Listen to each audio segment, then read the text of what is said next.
Hello viewers, today we are going to talk about Abels formula. As we saw in the last video, we proved that Abels formula is the Wronskian equals to e power integral of negative ax out of ax dx. Here, I want us to first note that we shall only use Abels formula. Shall not that, just note somewhere we note that we shall always use Abels formula. Note that we shall always use Abels formula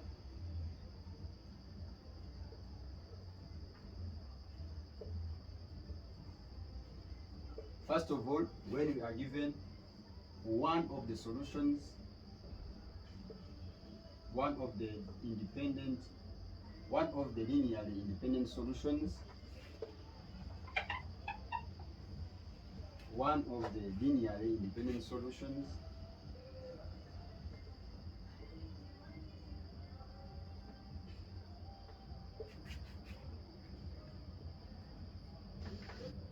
to a differential equation, first of all.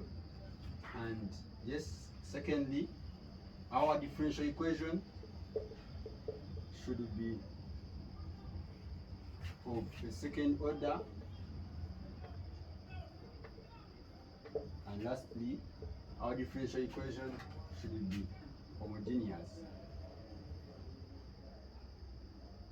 Therefore, in order for me to use Abels formula, I need to first check and see, is my differential equation homogeneous? If it is homogeneous, therefore I'll be able to use Abels formula. If my differential equation is of second order, I will also be able to use Abels formula. And if I'm given one of the solutions or one of the linear independent solutions of a differential equation, I will also be able to use Abels formula. As we say that if you're given a differential equation, you have to first note how to obtain the a1x and a2x so as to use Abels formula in finding a differential equation. An example here, you may be told to find equation may say an example 1. First of all, they may tell us to find the second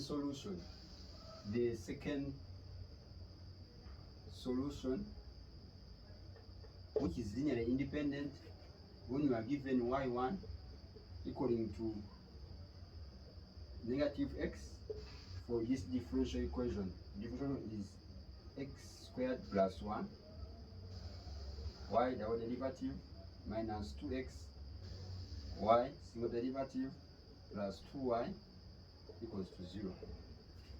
As we see this equation first of all, it is homogeneous because it is equating to 0 this side. The second thing, it has a linear, one of the solutions is negative x, and lastly, this differential equation is second order. Therefore, I will be able to use Abels formula. First of all, I will need to first identify my a1 of x. For I said a1 of x is the coefficient of the first derivative. Therefore, my 1 of x is going to be negative 2x. And then my a2 of x is going to be the coefficient of the second derivative, which is x squared plus 1. Therefore, if I'm able to get this, then I can use the formula to get my second linear independent solution of the differential equation. From here, I will say that my Wronskian equals to e integral of negative a1 of x over negative a2 of x. For this is positive, it's not negative, dx. Therefore, it's the same as having e integral of my a1 is this one, negative 2x, but it's negative, therefore to become a positive by multiplying with negative here, I have 2x out of, now here I have x squared plus 1 as my dx. But as I know that if I'm integrating e, this is the same, this one is function is derivative, I'll have ln x, because if I differentiate this one I'll get 2x. Therefore I have the integral of ln x squared plus 1 dx. not dx, just like this. Now from here, since I have e of something, therefore my Wronskian, my w is going to be equal to e power ln, the same as having this thing, x squared plus 1. Now from there, I think I will be able now to find my second linear independent solution.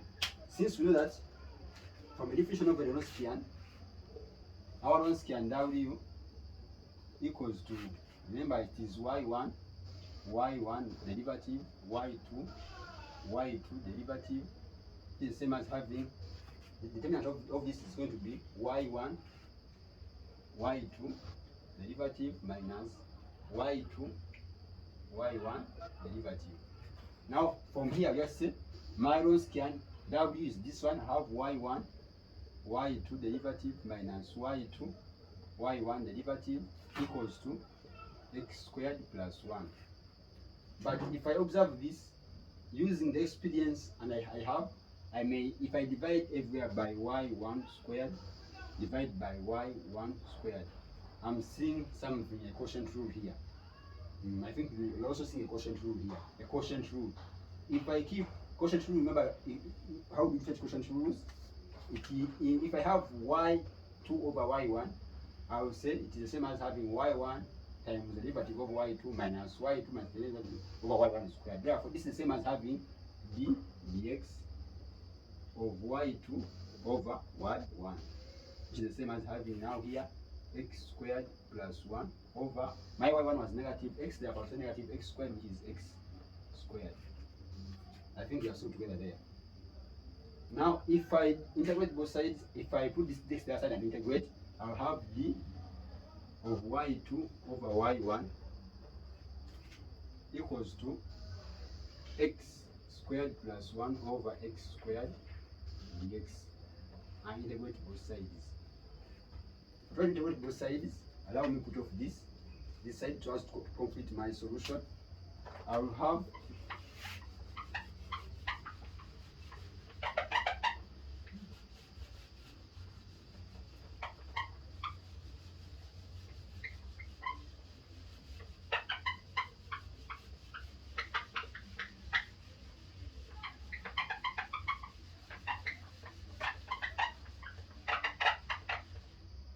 something like, after differentiating here, I'll have my y2 over y1 equals to integral. Here I put everything under. I'll have x squared over x, that is going to be 1 plus 1 over x squared dx. Now if I integrate here, I'll have, integrating 1, I have x, integrating 1 over x, I have negative 1 over x plus c. I'll just leave it out. Then y2 over y1. I have to get my y2 is going to be just y2 equals to y1 times this one. I have x times y1 minus 1 over x times y1. But remember my y1 is x. My y1 was negative. My y1 was negative x. Therefore I have negative x squared minus 1 over x into negative x. So the first I have 1 minus x squared as my second solution.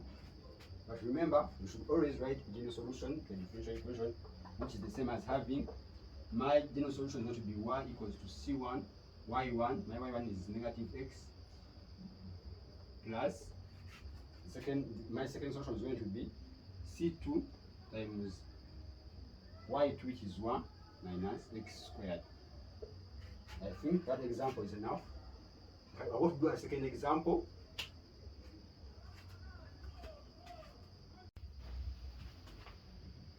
Yes.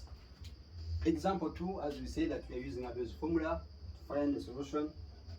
If I'm given example 2, if I'm given example, I'm doing example 2, the question is saying that given y1 equals to e power x is one of the two linearly independent solutions to this differential equation, which is x y double derivative plus 1 minus 2x single derivative plus x minus 1 y equal to 0. They are telling us to find, let us to find the general solution. To find the general solution,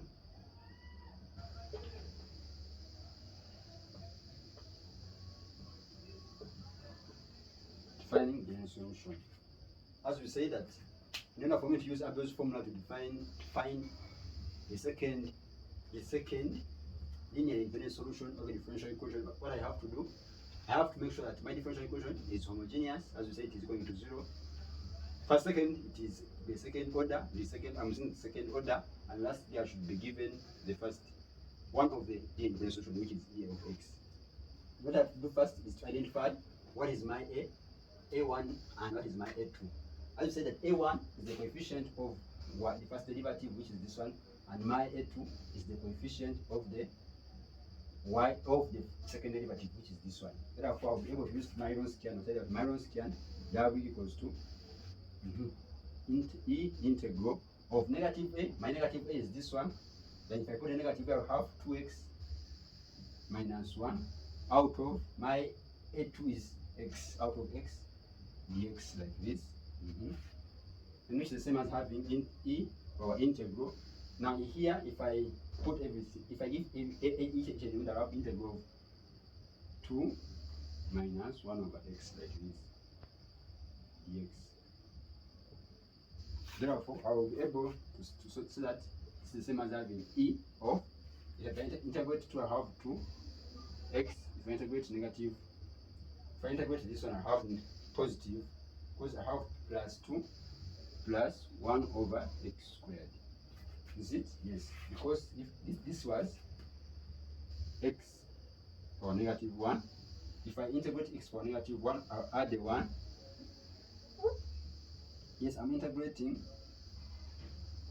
Sorry. I made a mistake. If I'm integrating 1 over x is ln, I just have minus ln of x. Yes. Because I'm integrating 1 over x.